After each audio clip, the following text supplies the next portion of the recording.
Is clearing my throat bad for my voice? Will dairy make my voice crack? Is belting going to give me nodes? If you're a singer, I'm sure you've heard some of these before, and you might be wondering, is there any truth to these? Today, we're dispelling vocal health myths and sharing what voice care practices actually make a difference in your voice and your overall wellness. I'm Chelsea Wilson, a performer turned voice teacher to Broadway stars and vocal coach on Broadway productions like The Phantom of the Opera, School of Rock, and more. And I'm Cynthia Cortman-Westfall, a Broadway music director, conductor, voice coach, and tenured faculty member at one of the top musical theater programs in the country. Here on the Broadway Vocal Coach podcast, you can expect real talk about the business, practical advice, and constant encouragement. We believe there's space for every artist in this industry. All you need is the right support. So consider us your two-woman hype team.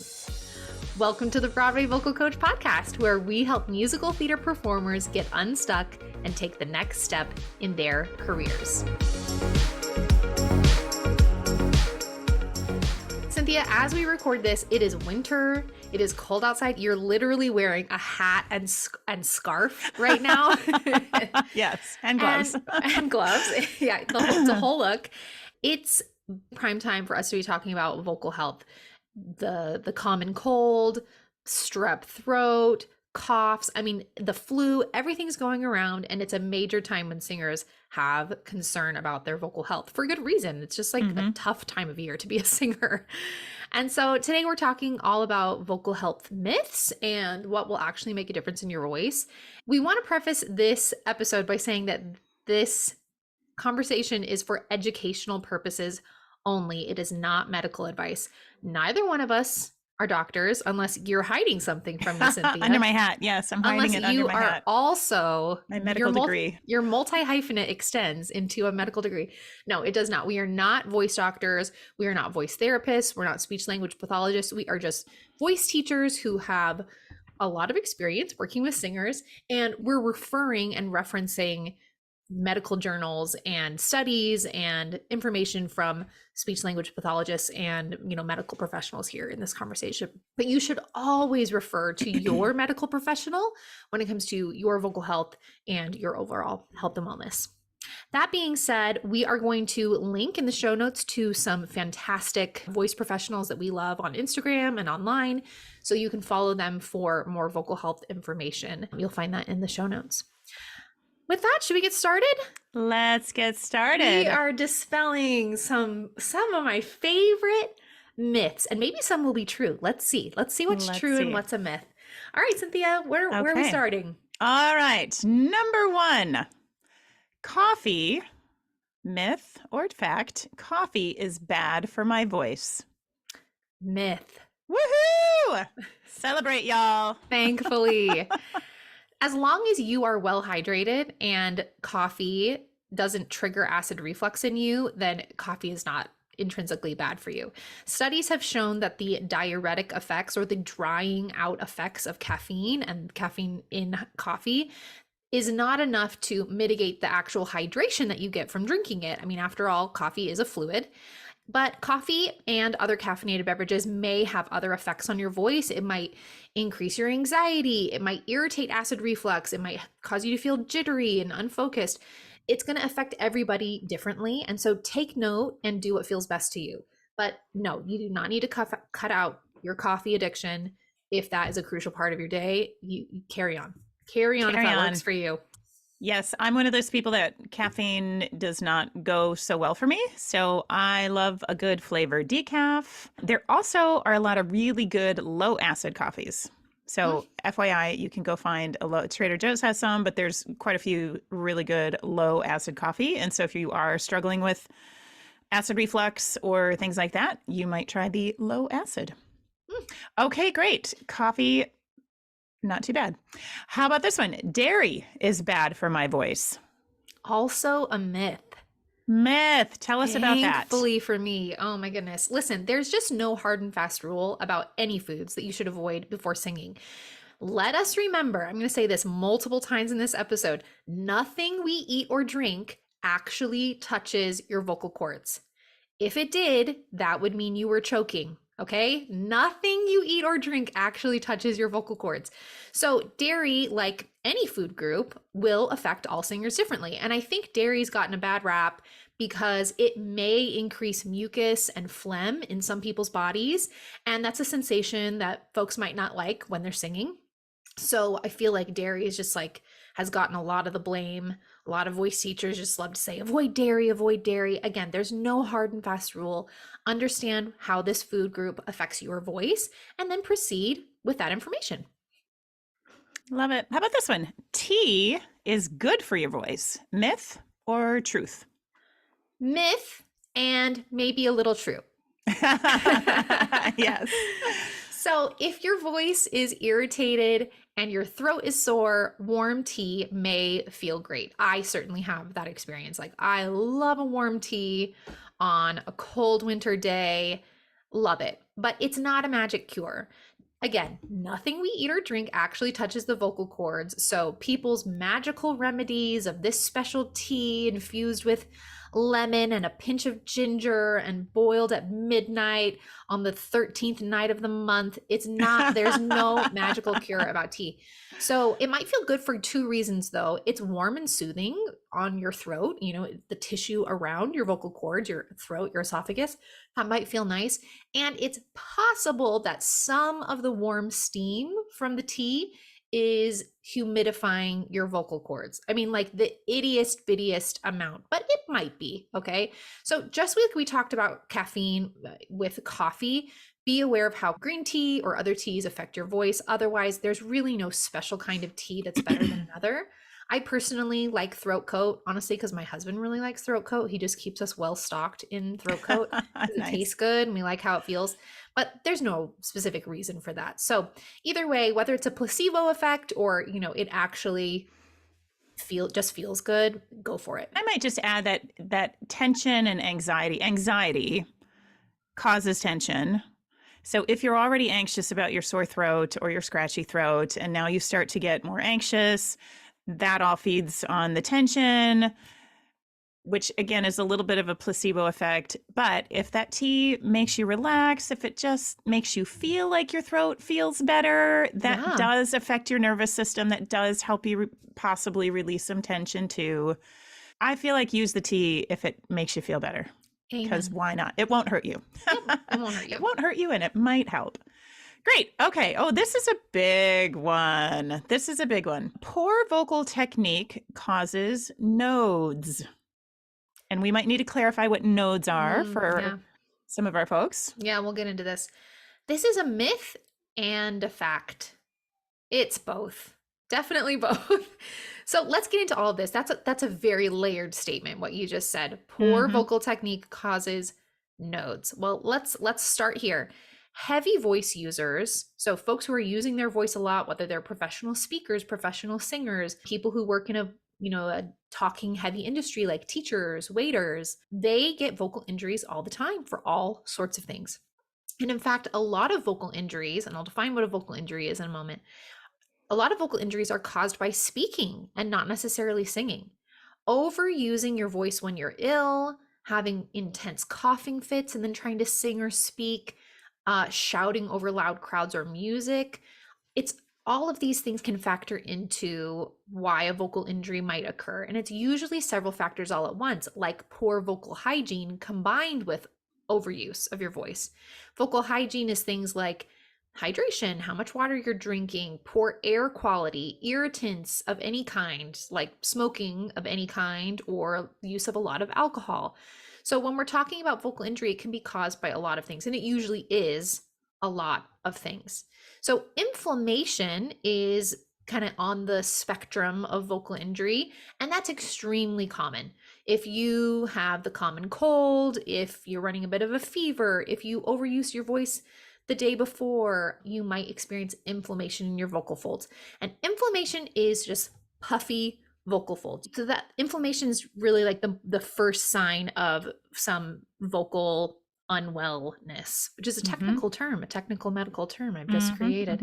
But then we've obviously got some more serious vocal injuries that vocal professionals refer to as vocal cord lesions, which are non-cancerous or what we call benign growths that include things like nodules, polyps, and cysts. Nodules or nodes, as singers like to refer to them, are like the scary thing that singers are so afraid of.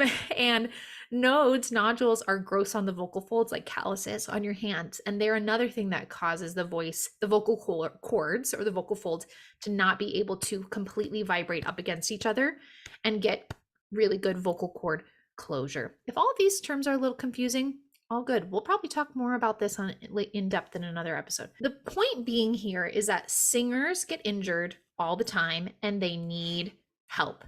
It's like professional athletes in sports. We don't get mad or shame the football player who trips and breaks his ankle out playing the game. And the same thing should be true with us singers. Singers are using their voices all the time. A variety of factors play into our vocal health and vocal injury. And we need help when issues arise. You cannot handle this on your own.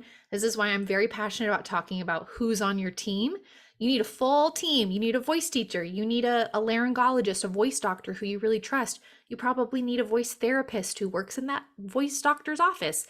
Voice teachers, if you're a voice teacher listening to this, don't be afraid to refer your singers to voice doctors at the first sign of any concern. I'm a big fan of that. Voice teachers cannot diagnose issues. No matter how experienced they are, it's irresponsible for a voice teacher to listen to a sound that a singer makes and says, yeah, I think you have X, Y, and Z. Incredibly irresponsible. You need to send your singers to a voice doctor. And singers, don't be afraid to just go and make that appointment. If you've got any level of concern, go see somebody. Just go get checked out. Better safe than worried. Yeah. I would even add that even if you're in great voice, if you feel like you're in great voice, that is also a great time to go get scoped.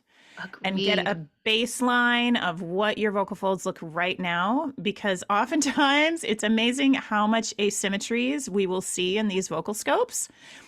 But you can't tell. The singer sounds great. They sound clear. They sound healthy. But, our bodies are a little asymmetrical and lots of, I have one leg longer than the other. I've got, we've got all sorts of, but I walk just fine, so there's all kinds of asymmetries in our body. You might find some funny little things on your scope, which is so helpful to know while you're healthy. So then if you do run into any issues and you go get scoped again, you have a baseline.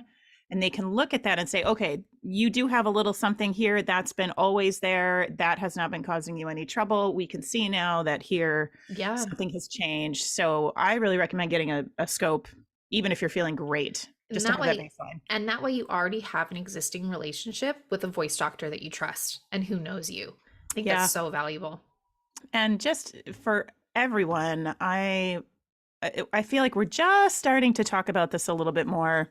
I've started to see a little bit, like I'll see singers on Instagram sometimes posting about, hey, I'm out of the show right now because I'm rehabilitating a voice injury. And I love when people say that, because it's just like, rupturing your Achilles or, like you said, breaking an ankle. I mean, it's very common. It happens all the time. And when we're doing these high octane athletic things day after day after day, it's very possible it might happen, and there's no shame in it at all. And so I love just talking about it.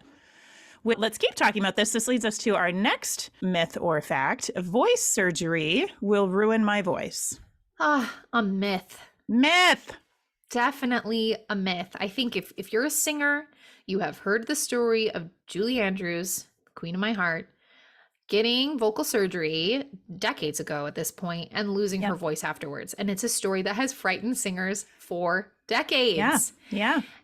Do not let this scare you away from surgery should you need it. I've got to tell you, I've had, in the last handful of years, I've had 3 phenomenal singers in my voice studio need vocal surgery. And afterward, they have said it was like they had a new voice. My voice feels so clean. My voice feels so easy. It's like a brand new voice. And all 3 of them have wished they didn't drag their heels for so long. Yeah. They were really nervous about going in for it. They were with a voice doctor that they trust, with a voice doctor with voice doctors that I refer folks to all the time who are really voice specialists. And this was clearly the best and really only course of action at this point. And so they got surgery, they rehabilitated their voice, they worked with a voice therapist. Once they were cleared for voice lessons, they were back in voice lessons. And all of that together made such a difference. So if it comes to the point where you need voice surgery, be very conscious. Surgery of any kind is a serious situation, so make sure you're a really good candidate for it. Get a second opinion also if you want that, but just know there is incredible singing on the other side of voice surgery. Absolutely. I know a number of singers, same, that got surgery for whatever they needed, changed their life for the better, Yep. and wish they had gotten it earlier. And I'll tell you what, of those handful of students of mine recently, I mean, they had phenomenal technique. I mean, they were really incredible singers. It's no Yeah. reflection on your vocal technique if an injury arises or something comes up on your cords and you need Yeah. surgery. There's just Yeah. it's not what a lot of people think Yeah. it is. And a number of the folks that I know who have had to have vocal surgery, a lot of it has come out of an illness, coughing that is uncontrollable, coughing that is so intense and something ruptures. Or Yep. I had one person that I was working with who had long COVID, and over the course of Yep. coughing over months and months and months and months while they were dealing Yes. with long COVID. So a lot of times it actually has, your vocal injury might have nothing to do with your technique at all and might just have to do with some other thing. But any way you slice it, there is no shame. And this is probably another good opportunity to say, if you feel anything that is starting to feel like a concern, talk about it sooner than later. Bring it up to your voice teacher immediately. If you're in a show, might be a good idea to tell your MD. Let people know what's going on so that you don't get put in a position where you are singing on possibly inflamed chords that then start to exacerbate. And now we start a vicious cycle of making it worse and worse. Speak up and take care of yourself. It's so, so, so important. Great. Let's get to some more fun ones. Let's get off the vocal surgery and the nodes for a moment and get back to some fun ones. How about steaming? A quick steam. Will that help me sing my best? Myth and dot, dot, dot. dot, dot, dot. Listen, let's talk a little bit about steam. I think this is another thing about like the magic tea. Folks are like, if I can just steam, and if I have the most expensive personal steamer or whatever, then I'll be able to sing through anything. Meh, it's helpful, but only to a certain point. Hydration. Yeah, it helps a little more than just the drinks of water. Yeah, well, yes. So in the moment, let's talk a little bit about how hydration works. You need systemic hydration. What we mean is you need to be drinking water all the time and days and weeks in advance of when you want to feel hydrated. So if you're going on and you're performing in 30 minutes and you're like, I feel really dry, just everything, I'm not hydrated, I don't feel great. Drinking water immediately before this performance, it's not going to make any difference because, again, anything we eat or drink does not touch our vocal cords. For the folks in the back, it does not doesn't touch. Do anything in the moment other than psychologically. Sure. It might make you feel better in the moment. It's not actually helping your vocal folds in that moment. The Surrey Voice Clinic in British Columbia, they've got a great little soundbite about hydration and how it works in your voice. So the vocal folds have fluid-filled covers that vibrate to produce the voice. The drier the cover, the feeling on like that topical sensation out on the outside layer of your vocal folds, the harder it is to produce voice, the harder it is to produce sound. To help the vocal folds work efficiently, surface hydration, which is hydration that keeps moisture on the vocal fold cover, is as important as drinking enough fluid for the entire body, which is referred to as systemic hydration, hydrating from the inside out. So drinking water, consuming water, not drinking tons and tons of caffeine or tons and tons of alcohol. So yes, these two things work in tandem. We have got surface hydration and systemic hydration. So in that regard, steaming can be helpful. But listen, you do not need a fancy steamer to get the benefits of steam. I would say take a hot shower, breathe in the steam in your hot shower, carefully lean your face over a pot of boiling water. Just be careful. I've done this with poor effects before. Some other things, you can get a facial steamer, something where you're taking in steam. Other kinds of things that can help with surface hydration is eating quote wet snacks like watermelon, apples, berries, grapes. They help your mouth to water, to increase water and activate mucus production. Hard candies or lozenges also may give you some short term relief.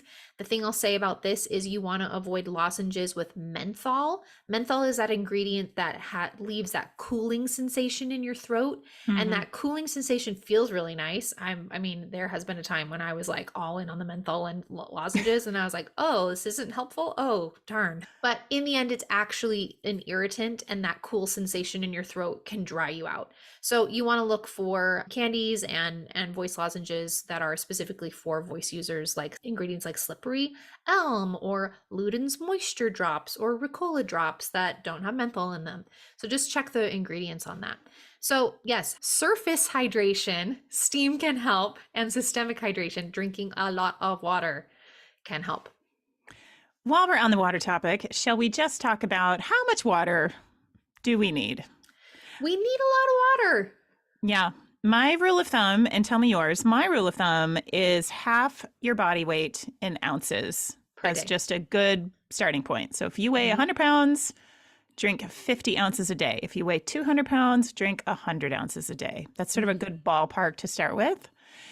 I also try to use the rule of thumb, and again, this is not an exact science, but it's just a good rule of thumb, is that it takes about 2 weeks of consistent hydration at that level to really make a difference at the systemic level. Whew, gosh. To get your body fully hydrated, you want to Yeah. be drinking consistently 2 weeks before. So that's why when you have a big audition or a big performance and the day before you start to drink water, probably not going to do that much for you. Again, psychologically it will. It'll help a little bit.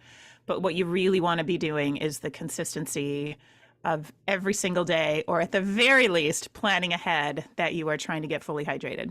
And think of it as what Chelsea was mentioning about if you think of your vocal folds as being a little bit goopy, a little mucusy, we actually need them to be a little mucusy and goopy, because if they're not, then they vibrate together like sandpaper. And that's what we don't want.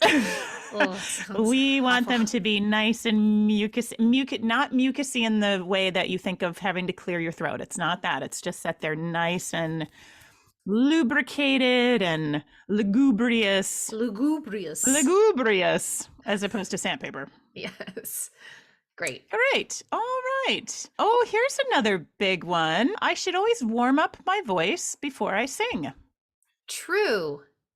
Yes, and And dot, dot, and dot. there's lots of ways to do that. Some Yes. singers need a lot of vocal warming up, like 20 plus minutes of just vocalizing, doing scales, working out through their entire range. Some people just need a few minutes. Some people can feel vocally warm by speaking. So how long you need to warm up depends on how functional your voice is that day and or how much you've already been talking or using your voice that day. So when I have somebody in for a voice lesson at 10 a.m., I ask them, "How's your voice feeling today? How much of a warm up do you want or need?" And generally, they need more. When I have somebody in for a voice lesson at 6 p.m., they're like, "I've been using my voice all day. Let's do a couple quick exercises to balance my voice. I've been using it heavily in one way or another, but my voice is warm. My voice is Yeah. getting close to tired. Like let's get to the singing as quickly as possible." So something I suggest for singers to do is do what's called a daily swelling check first thing in the morning or just at the same time every day. Sing the same phrase of music or the same vocal exercise in the same key and make a little note like, okay, compared to yesterday or compared to 3 days ago, this is how my voice is feeling, or this is what note my voice is cutting out on, or this is the quality. It's breathy today, whereas it was very full yesterday. It feels scratchy, whereas yesterday it felt lugubrious, etc. Like the C sharp, it feels very clear, whereas the C sharp I cracked on today, right? And this is a really easy way to say, I'm going to just do the same thing every day. And that helps you understand what variables are going on in your voice that are affecting your voice. So things like we've talked about already, hydration, how much sleep you got, what irritants might be in your throat, etc. This is a great way to understand, where am I starting from today? How much of a warm up might I need? I also want to mention here, warm up your voice intentionally and not mindlessly. If you're just going to run Yes, through some please. scales, yes, please. Yes, please. If you're just going to run through some exercises and not give it a moment's thought, or be tuned into your body, or be listening to yourself, taking note of your posture, taking note of how your breath feels, taking note of how just literally it feels, then you at the worst, you're doing more harm than good, and at the best, you're just kind of not doing anything at all. Be conscious about this. I offer a warm up series, a series of guided vocal warm up recordings on my website. I'm going to include a link to them and a discount code in the show notes. But it's a great way to warm up your voice in about 10 minutes in a variety of different styles, or whatever vocal needs you have for the day, so that you can take the brain power out of how should I warm up and put your brain power into, let me be present in this moment, let me really tap into how my body feels, as opposed to feeling overwhelmed with, I don't even know how to warm up my voice today. I have these old voice lesson recordings, but we talked through a lot of it, and I just want something to press play and warm up my voice. So I'll link everybody to that in the show notes today too. Highly recommended. Yes, those warm-ups are great. What I also love about those warm-ups, Chelsea, is that you have a belting warm-up, you have a mix warm-up, you have a head voice warm-up. And what I love about that is some singers that I know are basically using the same head voice warm-up no matter what they're about to sing. So if you're going to belt or mix, you might not want to sit on that head voice warm up so long. You might want to be incorporating the quality of sound that you're about to actually sing. Exactly. And then I would also add, consider doing a cool down. If you have been belting all day, you may want to do a cool down that goes the opposite direction. That's a little more heady, maybe a little more breathy, just whatever's opposite of what you just did. To do a little cross training for your voice so that you're not doing the same thing over and over and over and over. Correct. Think of it as equal and opposite. If balance is at 12 o'clock and you've been singing at 3 o'clock in one stylistic direction, you might want to cool down or do a little vocalizing in 9 o'clock. So equal and opposite, the opposite direction. Yes. To think about bringing your voice back to balance, that 12 o'clock position or feeling. Yes, I love that. Do not underestimate that cool down, folks, especially if you're doing an 8-show week or if you're doing a lot of singing every day. Honestly. Please do a little cool down. Yep. Fabulous. All right. Well, this leads us to, we kind of touched on this a little bit when we talked about the nodes, but let's bring it back. This probably is a full episode at some point. Belting is dangerous. Myth or fact? Myth. And dot, dot, dot. We will do an entire episode on this because, wow, is there a hotter topic than belting in singing? No, there's not. It's a big one. It's a big one. It's a big one. So let me say, belting is dangerous is a myth if you understand what belting is and really can be. Let me also say, any very intense, poorly produced vocal sound is not going to be great for you. Like, if it doesn't feel good to produce, then no, of course it's dangerous. Of course that's going to be an issue. The problem with belting comes with poor training, a lack of experience, and not understanding that belt or belting is a vocal style. It's something we can lean into. For so long, and this is my personal religion showing the gospel of singing according to Chelsea. For so long, belting has been taught as purely pulling up your chest voice, dragging up your lower register as high as you could go. Just loud chest voice dominant singing. And wow, yeah, you do that a couple times in a row, you're going to feel it. So what I really encourage singers to think about is think about belting as a style. Again, if you're finding balance in your voice, can you lean into a belt style, a more chest dominant, powerful, loud, there's a whole bunch of qualities about belting, how the vowels sound, resonance, again, entire other episode. But listen, if you can redefine what belting is in your mind, then you've taken away a lot of the scariness about belting, in my opinion. You need a good teacher and you need to redefine what belting is. Poorly produced belting, yeah, you're going to get in trouble. Understanding what belting is, being guided by a great teacher who can help you find that sound, that sensation, that feeling in your own voice, that's awesome. Yeah. And you better believe, I mean, how else are people having 30-year-long careers belting, belting, belting? Yep. They have Yep. obviously Exactly. figured out how to do it well. Yeah. I would even go so far to say poorly produced any quality is going to Correct. potentially derail you. So there aren't any voice qualities inherently dangerous when you know what you're doing. I'll leave it at that. There you go. Amen. Amen. Okay, great. Let's hit another, I was going to say easy, but this one's not easy, but let's talk about it. Acid reflux can be solved by a diet change. True or false? True and false. True Yeah. and false. We've already touched on acid reflux, and folks might be wondering, acid reflux? Why are we talking about acid reflux?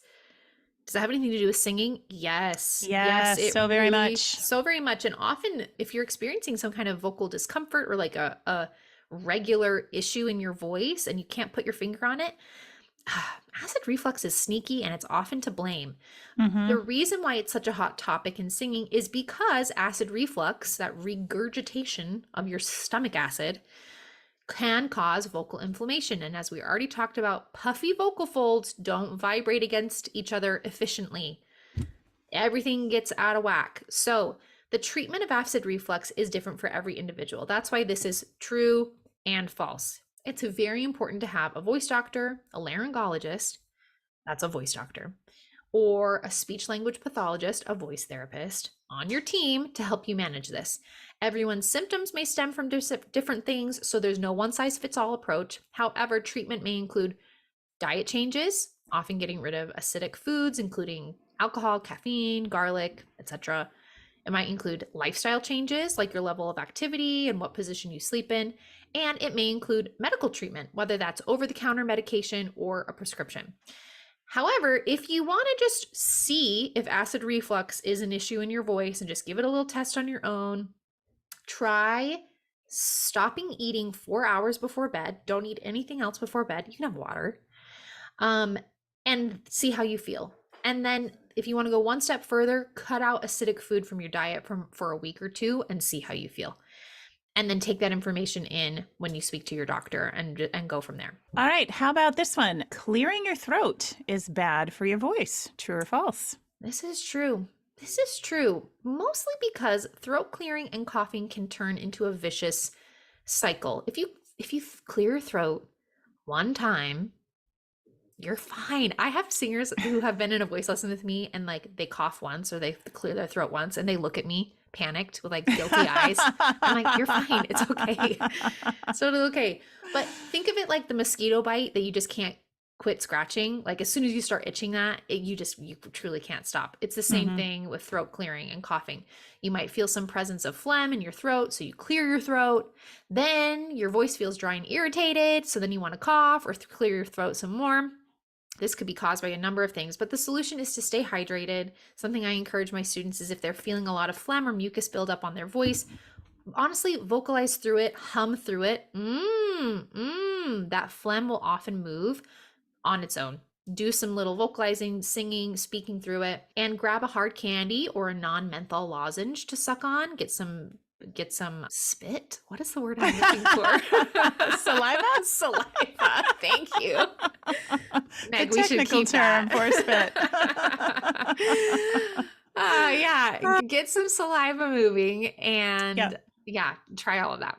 I'm gonna add there's a little trick that voice teacher Kim Steinhauer, who I love, gave to me, which is she calls it the high swallow.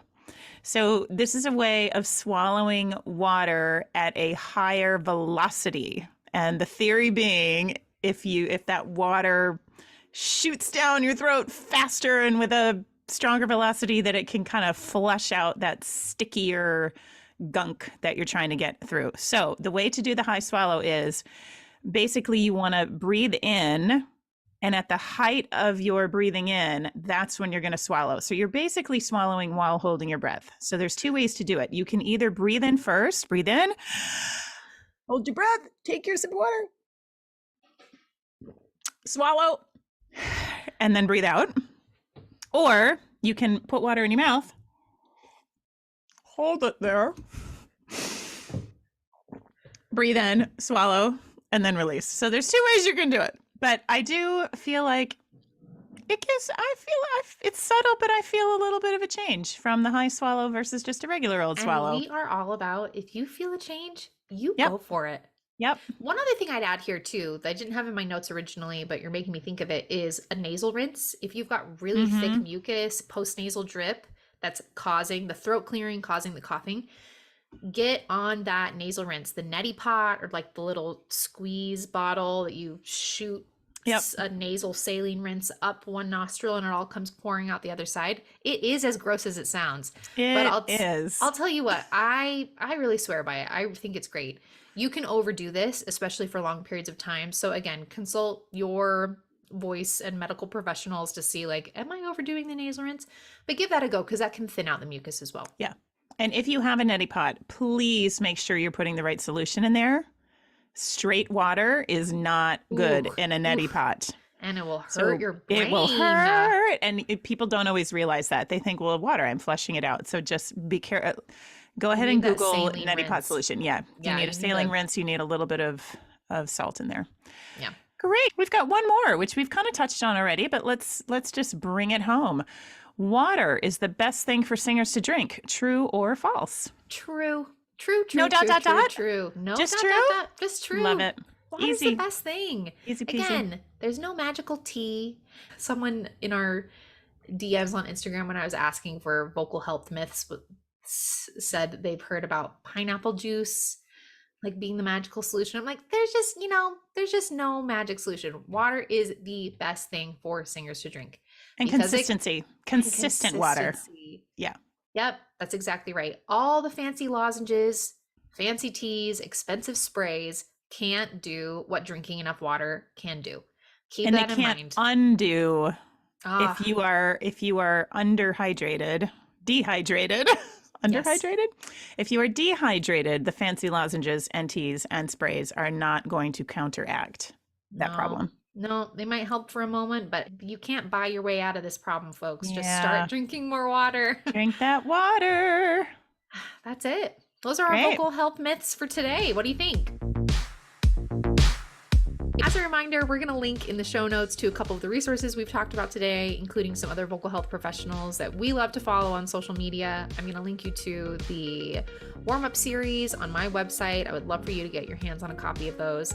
And as a reminder, as always, if you enjoyed today's episode, please take a screenshot, tag us on Instagram at BWay Vocal Coach, share this episode with your friends, and consider leaving us a review. If something resonates with you from today's episode, or you think you do have the magical tea fix that we are missing in our lives, please, we want to hear about it. You can DM us on Instagram or send us an email, hello@bwayvocalcoach.com. And if you are ready to get expert mentorship and ongoing training, then you're invited to join us inside the BBC membership. Book a free consult with us. We can't wait to hear your story and help you take the next step in your career. Thanks for listening.